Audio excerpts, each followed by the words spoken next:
Langit sore di Cianjur mulai dipenuhi awan kelabu ketika Dinda dan pamannya menempuh jalan berbatu menuju kaki gunung. Udara terasa lembab, seolah tanah di sekitarnya baru saja diguyur hujan lebat. Di sepanjang perjalanan, pepohonan pinus menjulang rapat, membuat cahaya matahari sulit menembus ke bumi. Suara kendaraan nyaris tak terdengar. Dinda duduk di jok belakang motor, memeluk tasnya yang berisi pakaian dan beberapa buku pelajaran. Dia tahu perjalanan ini akan berakhir di sebuah pondok pesantren yang jaraknya cukup jauh dari pemukiman warga. Paman Dinda sudah bercerita bahwa pesantren itu berdiri di tanah lapang yang dikelilingi hutan. Semakin mendekat, rintik hujan mulai turun dan terlihat sebuah bangunan di kejauhan. Bangunan utama pesantren terlihat sederhana dan terbuat dari kayu, berdiri kokoh di tengah hamparan rumput liar. Tak jauh dari sana ada sebuah rumah kecil berdinding papan dengan atap seng yang sudah mulai berkarat. Di teras rumah kecil itu berdirilah seorang pria tua dengan sorban putih, menatap kedatangan mereka sambil tersenyum lebar. Dialah Abah, pemilik sekaligus pengurus pondok pesantren itu. Paman menghentikan motornya di halaman, lalu memperkenalkan Dinda kepada Abah. Senyum Abah terlihat hangat namun terasa aneh terdengar ketika dia mengatakan bahwa kehadiran Dinda adalah sebuah berkah. Dari pintu bangunan utama, nampak seorang wanita berkerudung rapi keluar membawa nampan berisi minuman hangat. Wanita itu adalah Sinta, istri Abah yang juga menjadi salah satu guru di pesantren. Sinta mempersilahkan mereka untuk masuk, sementara tatapannya sesekali mengamati Dinda dari ujung kaki hingga kepala. Di dalam ruangan, aroma kayu bercampur debu tercium samar. Paman berbicara cukup lama dengan Abah, membicarakan tugas akhir Dinda dan lamanya dia akan tinggal. Sementara itu, Dinda hanya duduk diam, memperhatikan dinding kayu yang tampak menghitam. Di luar, terlihat beberapa santri perempuan berjalan cepat melewati jendela, tanpa sedikit pun menoleh ke arah Dinda. Paman akhirnya pamit, menitipkan keponakannya kepada Abah dengan nada yakin, seorang pesantren ini adalah tempat yang aman. Saat motor Paman menghilang di balik pepohonan, rasa tak nyaman mulai mengalir di dada Dinda. Sinta lalu mengajak Dinda berkeliling pesantren. Hanya ada satu bangunan utama untuk belajar dan tidur para santri, dan satu rumah kecil milik Abah dan Sinta. Di halaman belakang, Dinda melihat tumpukan kayu dan sumur tua yang letaknya agak tersembunyi. Ia bertanya di mana musola berada, namun Sinta menjawab dengan nada datar bahwa sholat sementara dilakukan di ruang kelas. Jawaban itu membuat Dinda merasa aneh, karena musola adalah bagian penting di pesantren.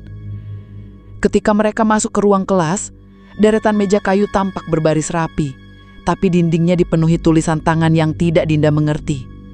Tulisan itu bukan huruf Latin dan juga bukan huruf Arab. Dinda menatapnya lebih lama, namun Sinta segera mengalihkan perhatiannya dengan mengajak keluar. Di asrama, Dinda berkenalan dengan Ratih, guru senior yang wajahnya pucat seperti kurang tidur berhari-hari. Tatapan Ratih terasa dingin, dan senyumnya hanya sebatas basa-basi.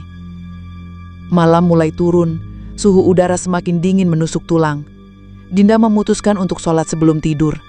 Saat dia berdiri menggelar sejadah, seorang santri yang sedang berbaring di ranjang menatapnya dengan bingung. Tanpa mengucapkan apapun, santri itu bangkit lalu berlari keluar kamar, seolah takut melihat Dinda akan beribadah. Dinda terdiam, tidak tahu harus berbuat apa. Dia hanya melanjutkan sholat, namun di telinganya terasa ada desahan lembut seolah ada orang berbisik di belakangnya. Malam pertama di pesantren itu berjalan dengan perasaan yang sulit dijelaskan. Dinda mencoba memejamkan mata, tapi suara bising di luar jendela membuatnya terganggu. Bunyi itu seperti langkah kaki, namun selalu berhenti setiap kali ia mencoba mendengarkan lebih jelas. Di antara rasa kantuk dan was-was, Dinda akhirnya tertidur, tanpa tahu bahwa malam-malam berikutnya akan membawa kengerian yang jauh lebih besar. Hari-hari di pesantren itu berjalan pelan namun terasa menekan bagi Dinda. Sejak pagi hingga sore, dia hanya mengajar pelajaran umum di ruang kelas yang pengap dan minim cahaya.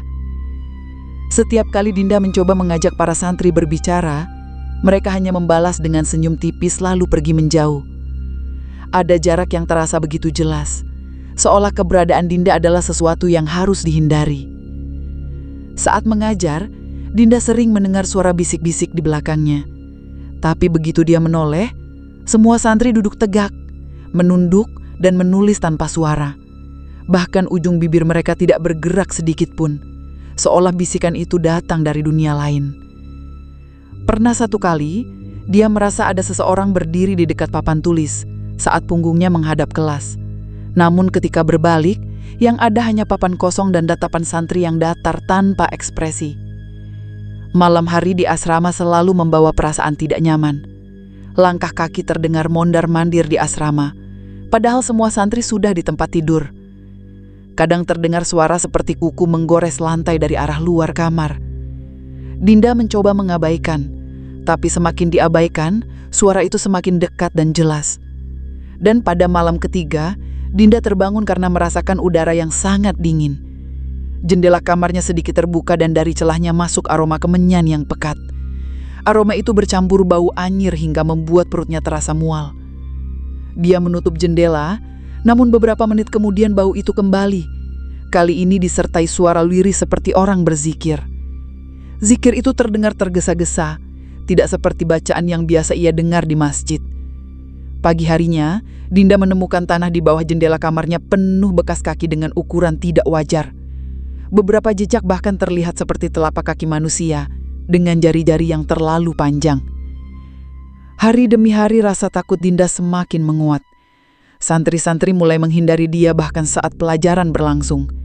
Mereka sering berdiri di luar kelas sebelum bel masuk, menatap Dinda dari kejauhan, lalu berlari kecil masuk bersamaan.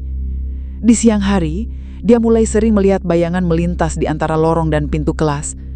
Bayangan itu bergerak cepat, kadang menembus dinding tanpa suara.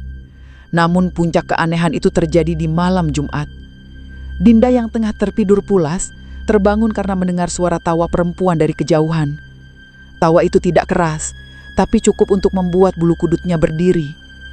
Dia menoleh ke kanan dan ke kiri, menyadari bahwa semua ranjang santri di kamar itu kosong. Ranjang Ratih, yang biasanya berada di dekat pintu juga kosong. Perasaan ganjil mulai merayap di dada Dinda, dan rasa penasaran mengalahkan rasa takutnya. Dia melangkah keluar kamar dan menyusuri lorong asrama yang gelap. Hanya cahaya bulan yang menerobos dari sela dinding kayu, membuat bayangan panjang di lantai. Di luar bangunan utama, dia melihat halaman belakang yang dikelilingi pepohonan besar. Jauh di ujung, ada cahaya lentera berkelip-kelip di antara gelapnya malam. Suara zikir yang ia dengar sebelumnya kini terdengar jelas, tapi bahasanya bukan bahasa Arab, melainkan bahasa Sunda dengan nada yang aneh dan tergesa-gesa. Langkahnya semakin pelan saat dia mendekati sumber cahaya itu. Di balik rimbunnya pohon bambu, tampak sebuah gubuk kayu yang ukurannya cukup besar. Dari celah-celah dinding gubuk, cahaya lentera memancar membuat siluet tubuh-tubuh yang bergerak di dalamnya terlihat samar. Jantung Dinda semakin berdetak cepat, namun rasa ingin tahunya menahan langkahnya untuk kembali ke kamar. Dia menempelkan wajahnya ke celah papan yang renggang, mencoba melihat lebih jelas. Apa yang dia lihat malam itu akan menjadi awal dari kengerian yang sulit untuk dilupakan.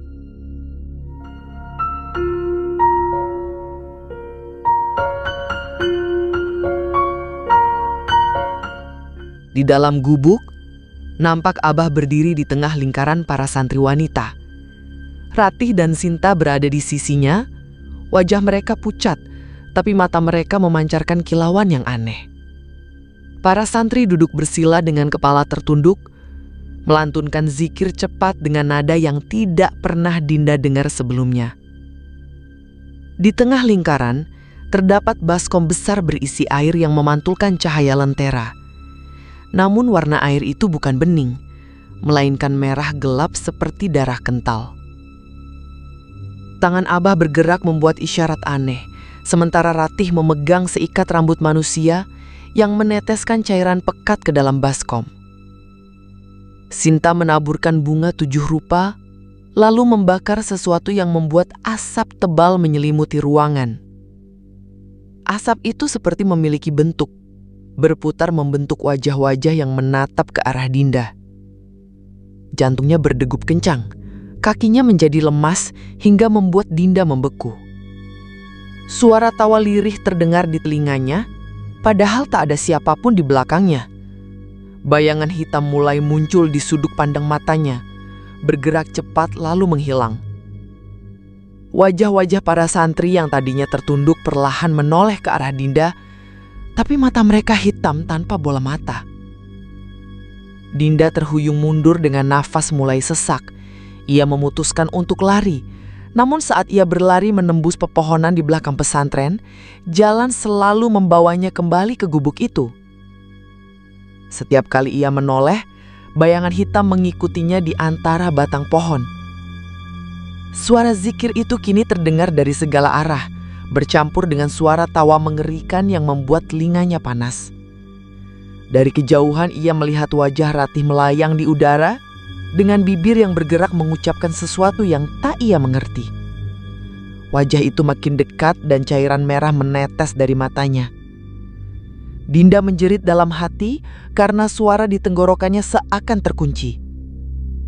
Bayangan-bayangan itu mengepungnya, menutup jalan hingga membuat malam terasa semakin mencekam.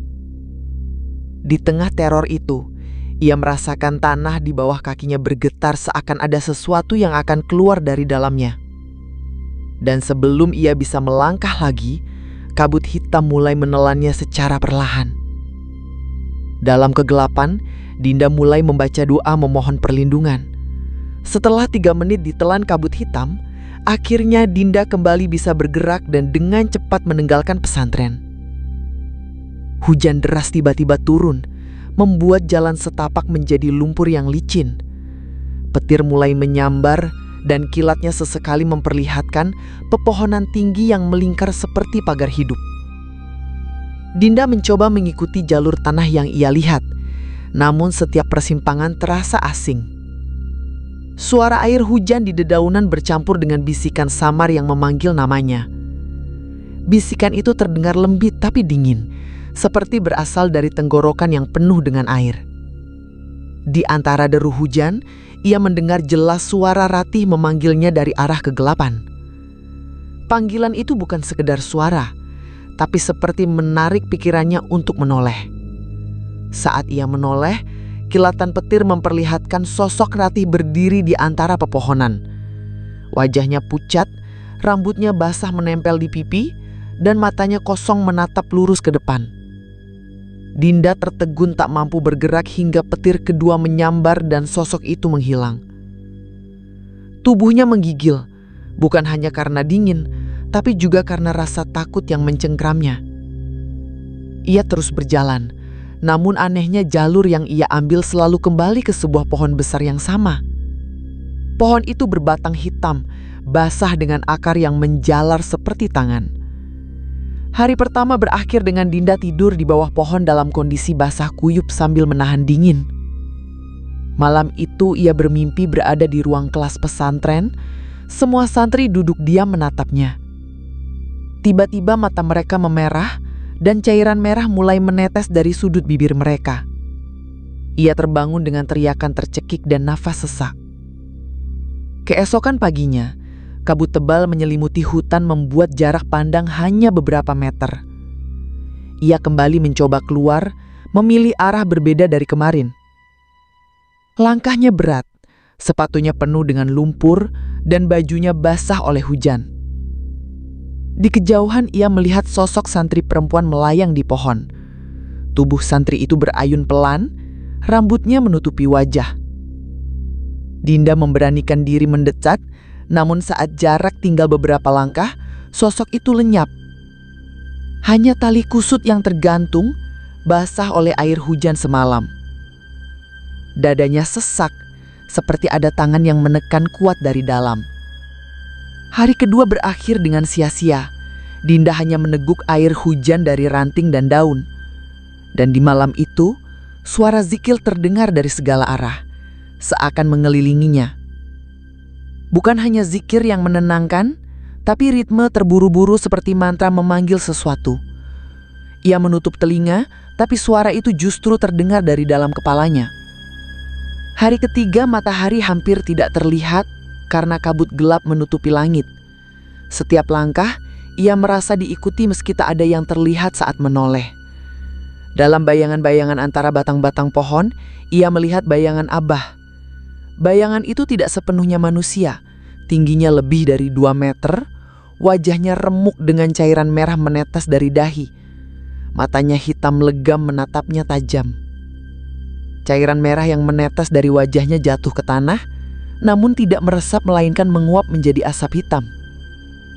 Dinda lalu berlari, tapi setiap kali menoleh, bayangan itu tetap berada di belakangnya. Langkahnya tak bersuara, tapi kehadirannya membuat udara di sekeliling membeku.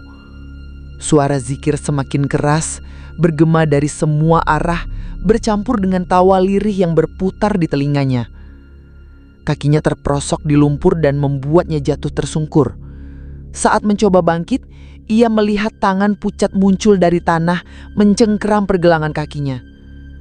Tangan itu dingin, licin, dan kuku-kukunya panjang berlumur tanah basah. Dinda berteriak dan menendang sekuat tenaga hingga berhasil melepaskan diri. Namun nafasnya semakin berat, pandangannya mulai berkunang-kunang. Sosok Abah semakin dekat, langkahnya lambat tapi pasti. Dinda memaksa dirinya berlari meski tubuhnya terasa ringan seperti melayang. Hingga akhirnya ia melihat cahaya samar di antara pepohonan. Cahaya itu seperti pelita yang hangat dan berbeda dari kegelapan di sekitarnya. Ia berusaha menuju cahaya itu, namun langkahnya terasa semakin lemah. Suara tawa dan zikir menghilang, berganti dengan dengung panjang yang memekakkan telinga. Lalu semuanya gelap. Ketika membuka mata, ia sudah berada di gubuk kayu dengan dinding anyaman bambu. Seorang petani tua duduk di dekatnya, memberi air minum dengan tatapan cemas. Petani itu berkata ia menemukannya pingsan di tepi hutan dekat Pelabuhan Ratu. Dinda hanya diam, terlalu lemah untuk bercerita. Beberapa hari kemudian, kepala desa dan pihak kepolisian membawa Dinda pulang ke kampungnya. Di sana ia mendengar kabar dari warga bahwa Ratih ditemukan meninggal dengan kondisi mengenaskan. Mayatnya terbaring di dalam pesantren, kulitnya pucat dan matanya terbuka lebar menatap langit-langit. Namun anehnya, Abah bersama Sinta dan seluruh santrinya menghilang tanpa jejak, seakan mereka tidak pernah ada di sana. Warga mulai berbisik bahwa Ratih adalah tumbal dari pesugihan kawin dengan makhluk goib. Dinda memutuskan untuk tidak pernah kembali ke pesantren itu.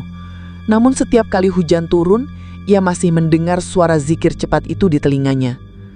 Dan ia tahu pesantren itu tidak pernah benar-benar melepaskannya.